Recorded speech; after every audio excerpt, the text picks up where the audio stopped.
The Cake and the Diamond by Athin Wendil.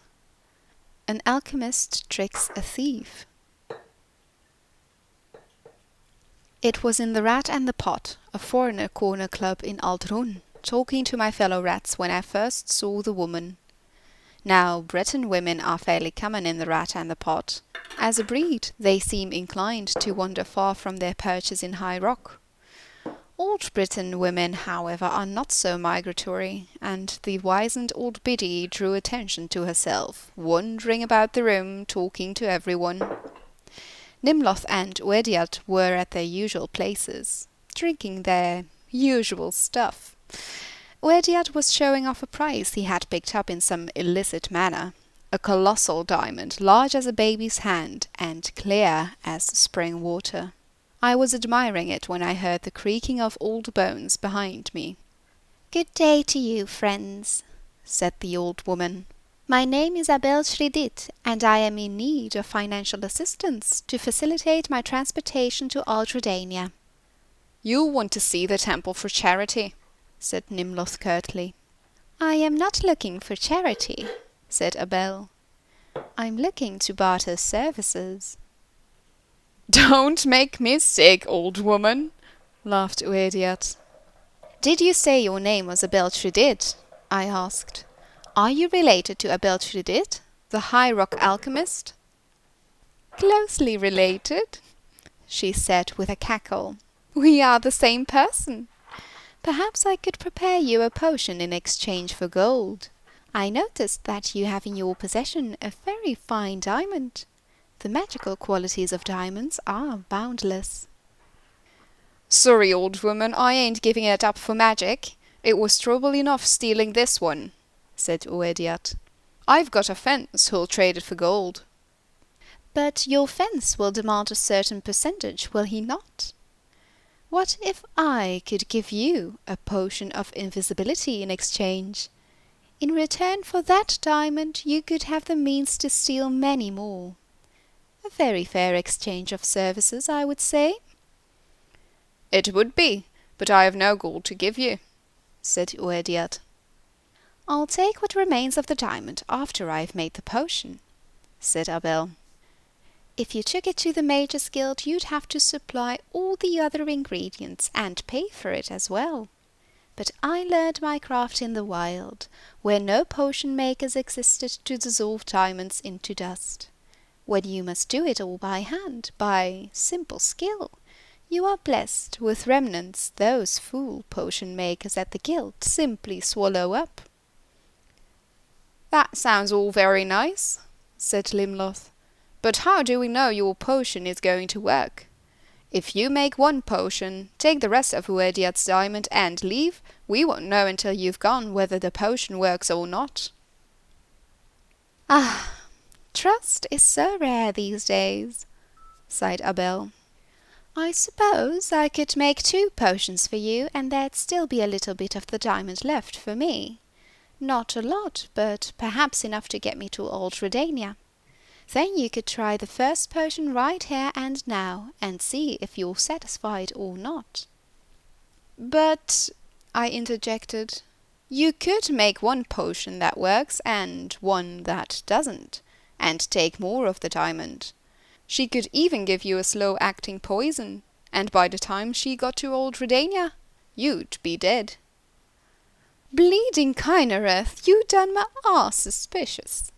I will hardly have any diamond left, but I could make 2 potions of 2 doses each, so you can satisfy yourself that the potion works and has no negative effects. If you still don't trust me, come along with me to my table and witness my craft if you'd like." So it was decided that I would accompany Abel back to her table, where she had all her travelling bags full of herbs and minerals, to make certain that she was not making 2 different potions.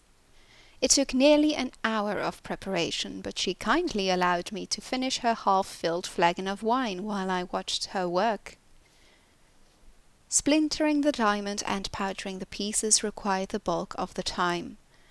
Over and over again she waved her gnarled hands over the gem, intoning ancient enchantments, breaking the facets of the stone into smaller and smaller pieces.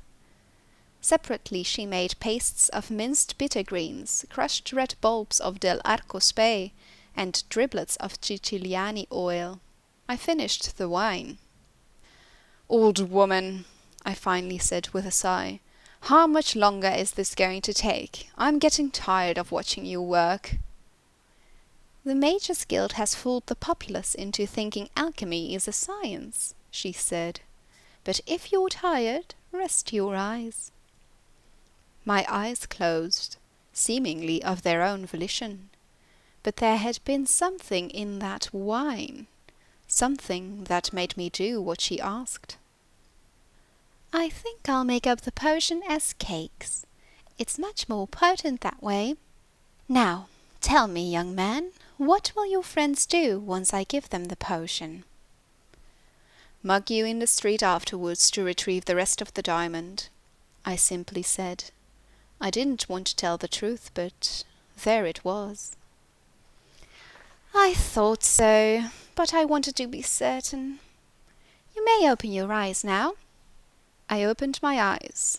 Abel had made a small presentation on a wooden platter, 2 small cakes and a silver cutting knife. "Pick up the cakes and bring them to the table," said Abel. "And don't say anything, except to agree with whatever I say." I did as I was told. It was a curious sensation. I didn't really mind being her puppet. Of course, in retrospect I resent it, but it seemed perfectly natural at the time to obey without question. Abel handed the cakes to Oediad, and I dutifully verified that both cakes were made the same way. She suggested that he cut one of the cakes in half, and she would take one piece and he'd take the other, just so he would know that they worked and weren't poisoned. Oediad thought it was a good idea, and used Abel's knife to cut the cake. Abel took the piece on the left and popped it into her mouth. Oediad took the piece on the right and swallowed it more cautiously. Abel and all the bags she was carrying vanished from sight almost instantly. Nothing happened to Oediad. "Why did it work for the witch and not for me?" cried Oediad. "Because the diamond dust was only on the left-hand side of the blade," said the old alchemist through me. I felt her control lessening as the distance grew and she hurried invisibly down the dark ald'ruhn street, away from the rat and the pot. We never found Abel Tridid or the diamond. Whether she completed her pilgrimage to old Redania is anyone's guess. The cakes had no effect, except to give Oediad a bad case of droops that lasted for nearly a week.